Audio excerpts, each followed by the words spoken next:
कश्मीर मामिलालाई नेपालले नजिकबाट निहालिरहेको परराष्ट्र मन्त्री गेवालीको भनाई। नेपाल क्षेत्रीय र छिमेकमा समेत शान्ति र स्थिरताको पक्षमा। सरकार सञ्चालन सम्बन्धमा प्रधानमन्त्री ओली विगतमा भएको समझदारी अनुसार चल्नुपर्ने सत्तारूढ नेकपाका अध्यक्ष दाहालको भनाई। पार्टीभित्र मर्यादा क्रमलाई लिएर नेता नेपालको असन्तुष्टि। नागरिक उड्डयन सम्बन्धी अन्तर्राष्ट्रिय सम्मेलन काठमाडौँमा सुरु। पर्यटकीय विकासका लागि विश्वव्यापी सञ्जाल आवश्यक रहेकोमा प्रधानमन्त्री ओलीको जोड। इजरायलमा आगामी सेप्टेम्बरमा हुने निर्वाचनपछि मात्रै मध्यपूर्वको शान्ति स्थापना सम्बन्धी योजना ल्याउने अमेरिकाको तयारी। र एबिसी एसियन सिनियर पुरुष भलिबल च्याम्पियनसिपमा नेपालले किर्गिस्तानसँग प्रतिस्पर्धा गर्दै तुर्कमेनिस्तानको विजयी सुरुवात। नमस्कार, कान्तिपुर डायरीका साथमा साथी सुरज र म बासु। समाचार अब विस्तारमा। परराष्ट्र मन्त्री प्रदीप गेवालीले कश्मीर मामलालाई सरकारले नजिकबाट नियालिरहेको बताउनु भएको छ।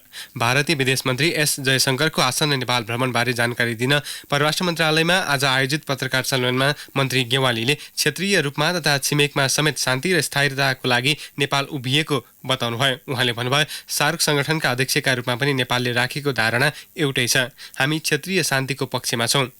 गत साता नेपाली कांग्रेसका सांसद प्रदीप गिरीले संसदको अन्तर्राष्ट्रिय समितिमा हिन्दुस्तानले सक्ने हो भने नेपाललाई सिक्किम बनाउँथ्यो भनी राखेको भनाइको खण्डन गर्दै मन्त्री गेवालीले यो आफैमा अस्वीकार्य वक्तव्य भएको प्रतिक्रिया दिनुभयो। उहाँले भन्नुभयो, एउटा गम्भीर राजनीतिक नेताले यति हल्का रूपमा उठाउनु भएको भन्ने नै अपत्यारिलो छ।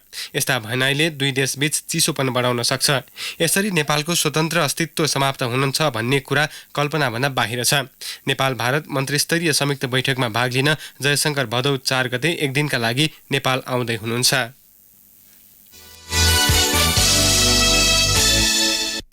नेपाल कम्युनिस्ट पार्टी नेकपाका अध्यक्ष पुष्पकमल दाहालले प्रधानमन्त्री केपी शर्मा ओलीले समझदारी अनुसार चल्नुपर्ने बताउनु भएको छ। जनकपुर विमानस्थलमा सञ्चारकर्मीसँग अध्यक्ष दाहालले पार्टी एकतामा भएको समझदारी अनुसार प्रधानमन्त्री ओली चल्नुपर्ने धारणा राख्नुभयो। प्रधानमन्त्री ओलीले प्रतिनिधि सभाको हिजोको बैठकमा वर्तमान सरकार अर्को निर्वाचनबाट मात्र परिवर्तन हुने धारणा राख्नु भएको थियो। समझदारीको आशय भने दाहालले प्रश्न पार्नु भएन। त्यसमा कसैले शंका गर्नुपर्ने होइन। पार्टीको सरकार जान्छ, ओलीजी पनि समझदारी अनुसार जानुहुन्छ।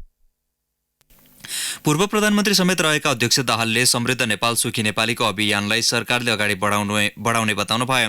पार्टी एकतामा धेरै भ्रम फैलाउने प्रयास भएको भन्दै उहाँले पार्टी एकता टुङ्गिएको र अब देशव्यापी कार्यक्रम लिएर जाने बताउनु भयो। पहिलो वर्षलाई सरकारले आधार वर्षको रूपमा घोषणा गरेको हो। संवैधानिक र कानुनी आधारहरू अब तयार भइसकेका छ। विकासले पनि अब बिस्तारै गति लिने प्रक्रियामा छ। हामी 1 वर्षका कामको सबै समीक्षा गरेर अब अगाडि बढ्ने प्रक्रियामा छौँ। पार्टी एकताको विकल्प नभएको भन्ने आफ्नो भनाइको अपव्याख्या गरिएको अध्यक्ष दाहालको भनाइ थियो। विमानस्थलमै नेकपाका वरिष्ठ नेता माधव कुमार नेपालले पार्टीको मर्यादा क्रममा आफूलाई अपमानित गर्ने काम भएको भन्दै गुनासो गर्नुभयो। एकीकरणका समय नेता जलनाथ खनाललाई र अहिले आफूलाई अपमानित गर्ने काम भएको भन्दै उहाँले असन्तुष्टि जनाउनु भएको हो।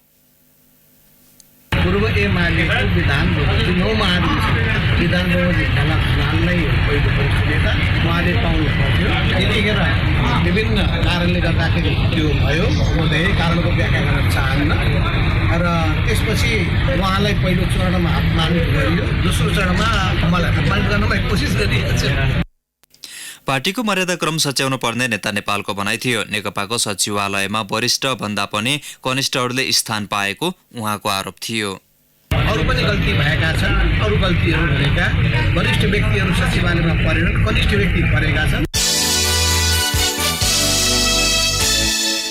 नेपाली कांग्रेसका सभापति शेरबहादुर देउवाले वर्तमान सरकारले लोकतन्त्रमाथि प्रहार गरेको आरोप लगाउनु भएको छ। सरकारबाट लोकतन्त्रमाथि खतरा बढ्दै गएको भन्दै सभापति देउवाले लोकतन्त्र खतरामा परे कांग्रेसले जुनसुकै बेला आन्दोलन गर्ने चेतावनी दिनुभयो। पार्टीको केन्द्रीय नीति अनुसन्धान तथा प्रशिक्षण प्रतिष्ठानले भैरहवामा आयोजना गरेको प्रदेश 5 स्तरीय महाधिवेशन प्रतिनिधिलाई प्रशिक्षण कार्यक्रममा उहाँले लोकतन्त्र रक्षाको लागि कांग्रेस प्रतिबद्ध रहेको बताउनुभयो। पार्टीलाई बलियो शक्तिशाली बनाउन र आगामी निर्वाचनमा पहिलो शक्ति बनाउन पनि सुशासन आवश्यक रहेको उहाँले बताउनुभयो। चुनावका बेला पार्टीलाई भोट नहाल्ने व्यक्ति पार्टीमा बसिरहन आवश्यक नरहेको भन्दै उहाँले पार्टीलाई धोका दिने जो कोहीलाई कारबाही गर्ने बताउनुभयो। कार्यक्रममा वरिष्ठ नेता रामचन्द्र पौडेलले पार्टीका कार्यकर्ताहरू गुटका आधारमा विभाजित नभई एकताबद्ध भई अघि बढ्नुपर्ने बताउनुभयो। न्याय, विश्वसनीयता र पारदर्शिता नै कांग्रेसको एकताको आधार भएको उहाँले बताउनुभयो। विधानबाट सबैभन्दा बढी पार्टीको माथिल्लो तहका नेता नै बाँधिनुपर्ने उल्लेख गर्दै उहाँले पार्टीमा पारदर्शिता जरुरी रहेको बताउनुभयो। भोलिसम्म चल्ने प्रशिक्षणमा सहभागी हुन प्रदेश 5 का 12 जिल्लाबाट कांग्रेस महाधिवेशन प्रतिनिधि भैरहवा पुगेका छन्।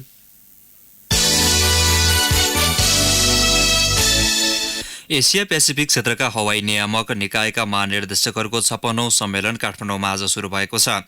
सम्मेलनमा भाग लिन अन्तर्राष्ट्रिय नागरिक उड्डयन संगठन आइकाओ प्रमुख डाक्टर ओलुमोयुवा बर्नान्ड अल्यू सहित हवाई क्षेत्रका 400 प्रतिनिधि सहभागी छन्। कार्यक्रमको उद्घाटन गर्दै प्रधानमन्त्री केपी शर्मा ओलीले नेपाल पर्यटनको प्रमुख क्षेत्र भएकोले यसको विकासका लागि कनेक्टिभिटीको महत्त्व रहेको बताउनुभयो। 2वटा विमानस्थल निर्माण सम्पन्न भएपछि पर्यटनको विस्तारमा थप टेवा पुग्ने उहाँको भनाइ थियो। भिजिट नेपाल 2020 को महत्त्वबारे समेत उहाँले स्पष्ट पार्नु भएको छ। नागरिक उड्डयन क्षेत्रमा देखिएका चुनौती र सम्भावना तथा आइकाओका विभिन्न एजेन्डाहरूमाथि सम्मेलनमा छलफल हुने नागरिक उड्डयन प्राधिकरण राजु श्रेष्ठले जानकारी दिनुभयो। सो क्रममा 54वटा कार्यपत्रहरू प्रस्तुत गरिनेछन्। सम्मेलनमा नेपालले आयोजना गरेको यो तेस्रो सम्मेलन हो। यसअघि 1978 र 1998 मा समेत नेपालले सम्मेलन आयोजना गरेको थियो। सम्मेलन आगामी शुक्रबार सकिनेछ। महाधिवेशनको तयारी र समसामयिक राजनीतिबारे पार्टीको धारणा तय गर्न राष्ट्रिय जनता पार्टी राजपा नेपालको अध्यक्ष मण्डलको बैठक जारी छ। काठमाडौँको भवनहल स्थित पार्टी कार्यालयमा केही बेर अघि सुरु भएको बैठकमा संविधान संशोधनका लागि सरकारलाई दिएको दबाव, आगामी रणनीति, लाल आयोगको प्रतिवेदनमा सरकारले देखाएको गैर जिम्मेवारीपन लगायतको विषयलाई छलफलको एजेन्डा बनाइएको अध्यक्ष मण्डलका संयोजक राजकिशोर यादवले जानकारी दिनुभयो। संविधान संशोधनको विषयमा प्रधानमन्त्रीलाई भेटेर एक साताको अल्टिमेटम दिने र सो अवधिमा पनि ठोस प्रगति नभए सडक सङ्घर्षमा जाने राजपाको तयारी छ। पटक पटक सरकारबाट आश्वासन आए पनि त्यसमा कुनै प्रगति हुन नसकेको भन्दै राजपाले अब उधारो आश्वासन नमान्ने बताएको छ। कैलालीबाट निर्वाचित सांसद रेशम चौधरीको रिहाईको लागि पनि थप दबाव आवश्यक रहेको राजपाको ठहर छ। चौधरीलाई जिल्ला अदालत कैलालीले टिकापुर घटनामा दोषी ठहर गर्दै जन्मकैदको फैसला सुनाए लगतै राजपाले सरकारले दिएको समर्थन फिर्ता लिएको थियो। गणित विषयमा 72% विद्यार्थी कमजोर रहेको सरकारी तथ्याङ्कले देखाएको छ। शैक्षिक गुणस्तर परीक्षण केन्द्रले आज काठमाडौँमा प्रतिवेदन सार्वजनिक गर्दै देशभरका सामुदायिक तथा संस्थागत विद्यालयमा गणित विषयको पठन पाठन कमजोर रहेको जनाइएको हो। केन्द्रका महानिर्देशक टेकनारायण पाण्डेले 28% विद्यार्थीले मात्र गणितमा रुचि राख्ने हुनाले शिक्षकको सिकाइ पद्धति नै परिवर्तन हुन जरुरी रहेको बताउनुभयो। अध्ययनमा रुचि राख्ने मध्ये पनि 5%ले मात्र गणितमा उल्लेख्य प्रगति गर्ने गरेको केन्द्रले जनाएको छ। 8 वर्ष देखि विद्यार्थीको सिकाइ उपलब्धिबारे गरिएको अनुसन्धानमा विद्यार्थीको क्षमतामा उल्लेख्य सुधार नआएकाले शिक्षकको सिकाइ क्षमतामा मूल्याङ्कन आवश्यक रहेको महानिर्देशक पाण्डेको भनाइ छ।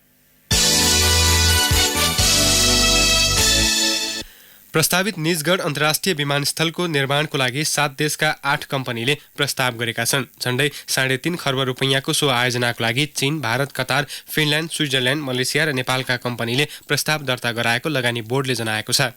राष्ट्रिय प्राथमिकता प्राप्त सो आयोजनालाई काठमाडौँ अन्तर्राष्ट्रिय विमानस्थलको भार कम गर्ने उद्देश्यले निर्माणको योजना बनाइएको हो।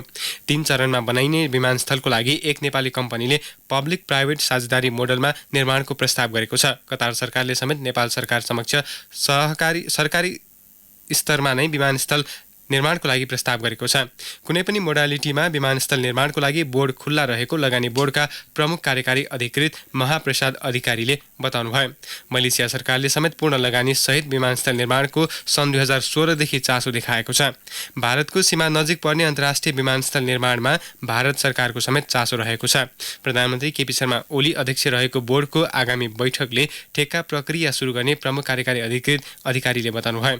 छनौटपछि विस्तृत प्रस्तावनाको माग गर्ने प्रक्रिया सुरु हुनेछ।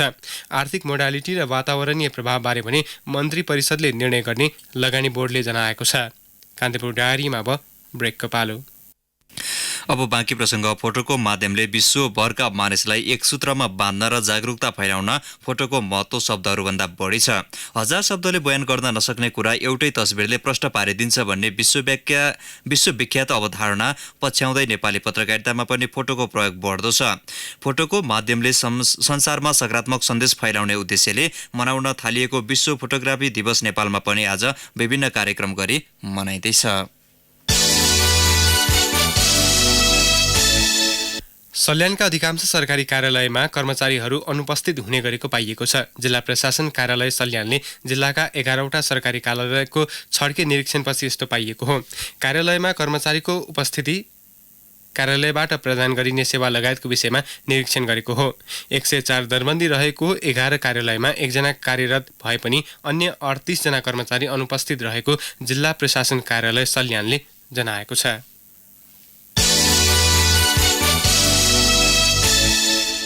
अब अन्तर्राष्ट्रिय प्रसङ्ग। अमेरिकी राष्ट्रपति डोनाल्ड ट्रम्पले इजरायलमा आगामी सेप्टेम्बर 17का लागि तय चुनावपछि मात्रै मध्यपूर्वी क्षेत्रको शान्ति स्थापना सम्बन्धी योजना सार्वजनिक गर्ने बताउनु भएको छ। प्यालेस्टाइन र इजरायली सीमा क्षेत्रमा जारी तनाव अन्त्य गर्न भन्दै राष्ट्रपति ट्रम्पका ज्वाइँ तथा व्हाइट हाउसका वरिष्ठ सल्लाहकार जेरड कुशनरले आर्थिक विकासको योजना तयार पारेको बताइएको छ।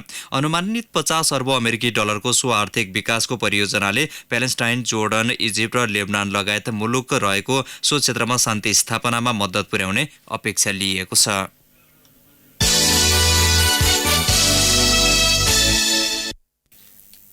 जी ब्लाल्टरले नियन्त्रणमा लिएको इरानको इन्धन बोकेको पानी जहाजलाई छोडिदिएको छ। इरानी ट्याङ्कर नछाड्न अमेरिकाको चर्को दबावको बावजुद जी ब्लाल्टरले पानी जहाज छाडेको हो। सो जहाज भूमध्य सागरमा आफ्नो यात्रामा निस्किए पनि उसको गन्तव्य भने स्पष्ट छैन। सिरियालाई इन्धन उपलब्ध गराउन ट्याङ्कर त्यसतर्फ गएको आरोपमा जी ब्लाल्टरले नियन्त्रणमा लिएको हो। सिरियामा इन्धन नपठाउने शर्तमा जहाज छोडेको जी ब्लाल्टर प्रशासनलाई उद्धृत गर्दै बीबीसीले जनाएको छ।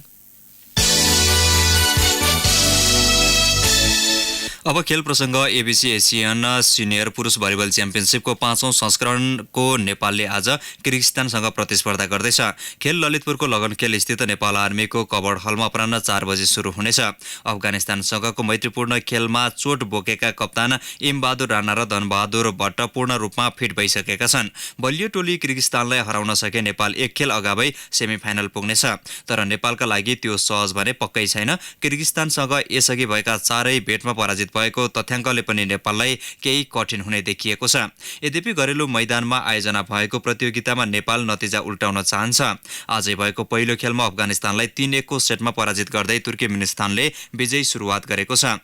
नेपाल आर्मीको कबर्ड हलमा पहिलो सेटमा 32-30 को जित निकालेको तुर्कमेनिस्तानले दोस्रो सेट 16-25 ले अफगानिस्तानलाई सुम्पिएको थियो। त्यसपछिका सेटमा 27-25 र 26-24 को जित निकाल्दै तुर्कमेनिस्तानले सेमिफाइनल प्रवेशको सम्भावना बलियो बनाएको छ। आजै हुने तेस्रो खेलमा साँझ 6 बजे बङ्गलादेश र उज्बेकिस्तान आमने सामने हुनेछन्। समूह ए मा 3 र समूह बी मा 4 टोली रहेकाले 1 जितले मात्र समूह ए का टोलीलाई सेमिफाइनलमा पुर्याउनेछ। नेपालले समूह चरणको आफ्नो अन्तिम खेलमा बुधबार मालदिभ्सको सामना गर्नेछ। ताप्लेजुङमा जारी पाथेपारा गोल्ड कप फुटबल प्रतियोगिताको तेस्रो क्वार्टर फाइनलमा आज 11 एरोज सुनसरी र युकेएफसी दार्जिलिङ बीच प्रतिस्पर्धा हुँदैछ। खेल ताप्लेजुङ सदरमुकाममा केही बेरमा सुरु हुनेछ। मनाङ मर्साङदी 3 स्टार र हिमालयन शेर्पा 2-2 तथा डाउफिन्स क्यामरूनका 3 खेलाडी भित्र्याएको सुनसरी पाहुना टोली विरुद्ध सहज जित निकाल्दै अन्तिम 4 मा पुग्ने योजनामा छ। दार्जिलिङले पनि उत्कृष्ट र नाम चलेका खेलाडीलाई आफ्नो सेटमा राखेको छ। यसअघि हिजो भएको खेलमा जित निकाल्दै डाँगीहाट फुटबल क्लब मोरङ प्रतियोगिताको सेमिफाइनलमा प्रवेश गरेको थियो। मोरङकै बेलबारी फुटबल क्लबलाई 1-0 ले हराउँदै डाँगीहाटले अन्तिम 4 को यात्रा तय गर्यो। पाथेपारा गोल्ड कपमा 1 विदेशी सहित 10 टोली सहभागी छन्। हौस् नै प्रसङ्गसँगै कान्तिपुर डायरीको यो बुलेटिन अहिलेलाई यहीँ सकिन्छ। अपराह्न 4 बजे हेल्थ एन्ड एजुकेसन डायरीका साथमा उपस्थित हुने नै छौँ। अहिलेलाई साथी सुरज र म बासु बिदा हुन्छौँ। नमस्कार। सूचना र मनोरञ्जनको सम्वाहक रेडियो राष्ट्रको रेडियो कान्तिपुर।